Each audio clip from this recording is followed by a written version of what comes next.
Milton, earlier a Category 5 and now downgraded to a Category 4, is currently swirling in the Gulf and is expected to make landfall, likely around the Tampa area on Florida's central west coast later tonight. It is currently moving at a speed of 26 kilometers per hour, while packing winds of around 250 kilometers per hour. The US president postponing his overseas travel that included a stop in Angola early next week to deal with preparations and the consequences of Milton. I'm canceling my trip to Germany and to Africa. We're going to try to work those out later, but I just don't think I can be out of the country at this time. Number one. Number two, we're going to stay focused on what's ahead of us right now. I've been briefed by the senior leaders of this administration and who are driving up preparedness for Hurricane Milton, which could be one of the worst storms in 100 years to hit Florida, and continued efforts on Hurricane Helene. I've directed this team to do everything it can to save lives and our communities, help our communities before, during, and after these extreme weather events. While Milton could be downgraded before making landfall, this will still be a major life-threatening storm, with warnings to residents in evacuation zones that if they stay, they risked death.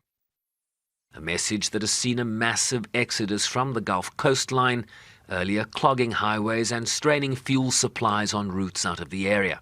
Most importantly, I've urged everyone currently located in Hurricane Milton's path to listen to local officials and follow safety instructions. You all have been reporting on the highways, the shoulders being opened, everybody's heading out.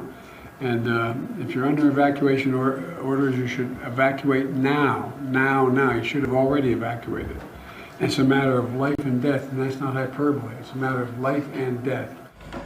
A huge concern for officials, debris left in the aftermath of Hurricane Helene 2 weeks ago that could present additional danger in swirling conditions, with debris removal an ongoing concern. It was clear that a lot of the hardest hit areas on the west coast of Florida from Hurricane Helene had not had major, robust debris removal contracts in place or operations in place. Some of these contractors were good, some of them were not getting the job done. So you had a major hazard on barrier islands in Pinellas, Manatee, and Sarasota County.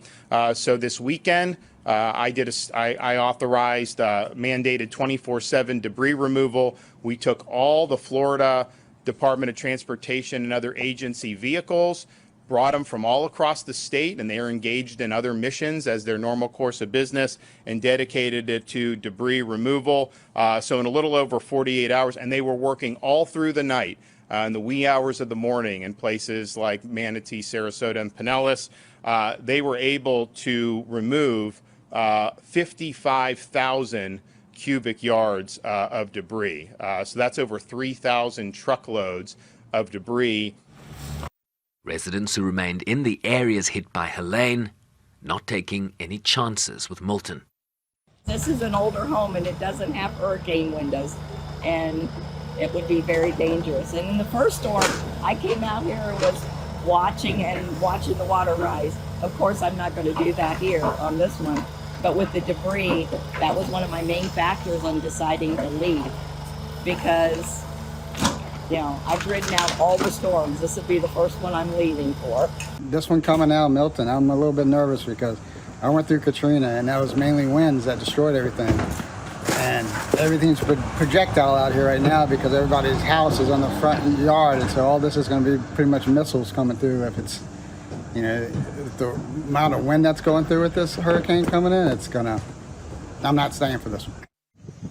An epic weather event with an epic collision anticipated along Florida's west coast. As Milton churns in the Gulf, approaching the U.S. mainland here, it presents multiple challenges, including severe storm surge that could be above 4 meters high, bringing tsunami-like conditions in those low-lying coastal regions under evacuation orders.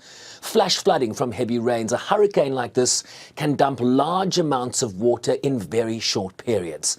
and then severe winds in excess of 200 kilometers per hour that will likely create projectiles, blow roofs off, down trees and power lines, among other issues that could further complicate rescue and recovery efforts. Sherwin Bryce-Pease, SABC News, New York.